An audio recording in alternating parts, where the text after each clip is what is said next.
Ganda kubwiza ukuri ikintu kimwe gihari. Ayo kenshi mu mutima wawe wumva ko wifuza ikintu, urashaka kugira intege zo kurondera umuntu. Kandi yuko ko Mr Sammy kigeze korana ikiganiro urabyibuka nawe. Kijya gihe rero niho nashoboye kwa nomenyera umuntu witwa Sammy. Ego gusa nahise ndamuzi ibintu vya filme, gusa kijya gihe niho nashoboye kwa no mubona mu maso yanje.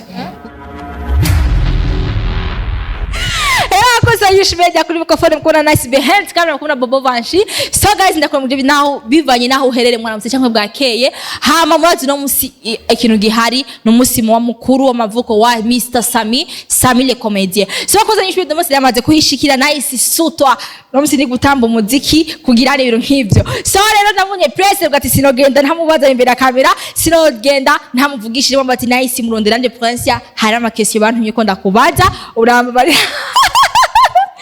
ubaye ngomba kugira uyishure nyamamba uyishure yishura bitabaye ngombwa uraza kureba gusa ndabukiza abakunzi bawe nakoze yishimenda long time with my friends abakunzi b'Isumed ajatenga abakunzi b'Isumed cyane abakunzi banje ndabarakije mwese aho muharereye ndizeye ko umeze neza je meze bondashima bari bakumisinze man shanaje ndenda bakubuye.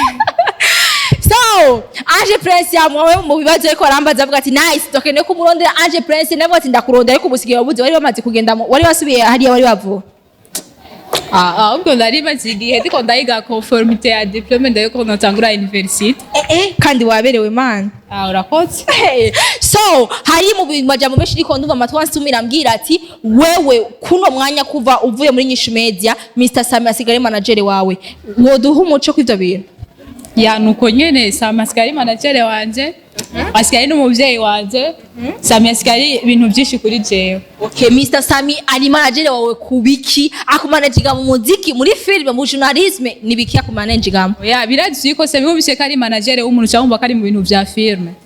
None wewe PRINCIA ibintu tukuzi bakatavye mu filme tukuzi mu filme uyijemwo gute? Reka ndakubwire umuntu yashobora kuba afise impano yiwe ariko atigeze ayigaragaza n'umushini n'umwe ni nkuko nawe uri umujournaliste gusa utwa tukuze muri filme ihurizo ry'amakuru. Okay, none Mr Sammy yombya gute mwahuye gute na Mr Sammy uvuga bati je nabonye yuko Ange PRINCIA afise n'impano yo gukina amafilme. Reka ndakubwiza ukuri ikintu kimwe gihari. Ayo kenshi mu mutima wawe wumva ko wifuza ikintu urashaka kugira intege zo kurondera umuntu. Kandi yuko ko Mr Sammy kigeze korana ikiganiro urabyibuka nawe. Kijya gihe rero niho nashoboye kwa nomenyera umuntu witwa Sammy. Ego gusa nahise ndamuzi ibintu vya filme gusa kijya gihe niho nashoboye kwa no mubona mu maso yanje. Kugeza n'ubu rero twashoboye kwa twomenyana ubu. Urumva ari wa muronde Mr avuga ati Mr Sammy dakene ko rijya muri filme yawe. Vraiment naramurondeye again. Dore ko bwati amatwa Sammy avuga ati ngo yo winje muri filme ya Sammy ndagutanga amahera nawe nuko byagenze canke yakwakire nk'umuryango bati injira na wewe umuryango rogoro. Aho sifse byishino bivuga ko vraiment. Okay, so nahande matwa sumirira biretse turate ibintu bya kanyana ego wewe ngo na Mr Sammy hariko kuci hotahe cyo kintu nico cyangwa sico Ange PRINCIA ko twe tumuzi muri Nyishu Media kuno mwavuga ati yuko Ange PRINCIA rafitaniye Horatio na Mr Sammy kuno mwana tuzi yuko Mr Sammy ari umugabo wa kanyana biri gute Shaje vraiment ivyo bintu byo kuvuga ngo twa dufitaniye Horatio rengeze ko ba boss wanje nabandiko ndabesha.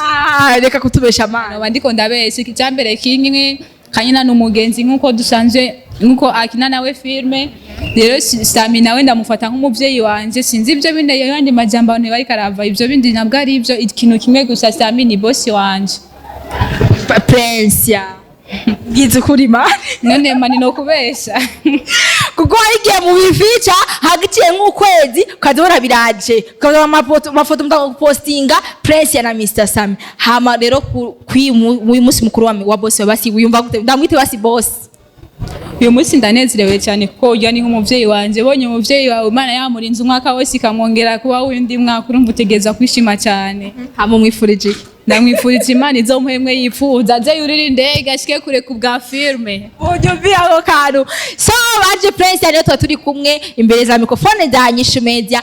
Ange PRINCIA mubatu muri mwambwa ati nice mubaze kandi nakamvura muri ko karagwa mbariza Ange PRINCIA cyambe avuga ati yuko ngo Ange PRINCIA hari relation bafitanye na Mr Sammy arabihakanye. Oya mani ngize kuri basi ntana mani nabwo ari ivyo.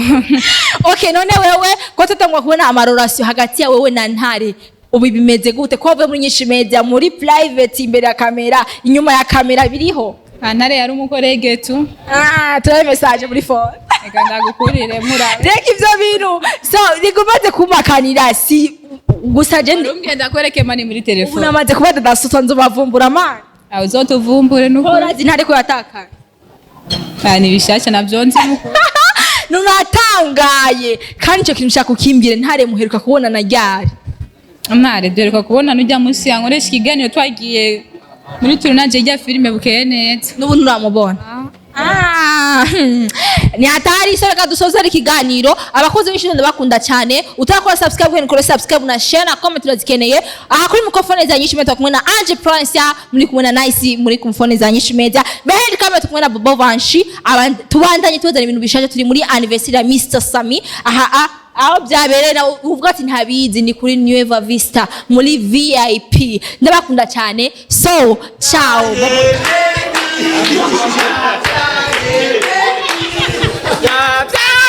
Baby Sammy, Sammy. Umwanya urageze tuvuye kubibaza Sammy agira atwereke rero aho ubona ko ibintu bisa neza cyane twagira dusabe Sammy ashobore kudufasha atwereke kugira mufashe gukata kino kintu kiri hano imbere kuko kiberewe Sammy agira haguruke umwanya urageze adufashe atwereke umuntu agira mufashe gukata zino gato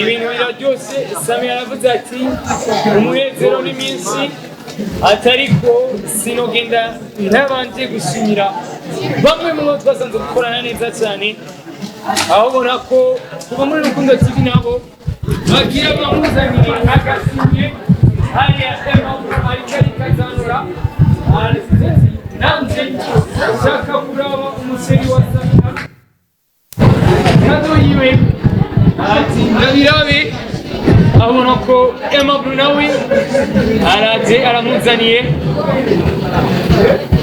amasi menshi kwa MR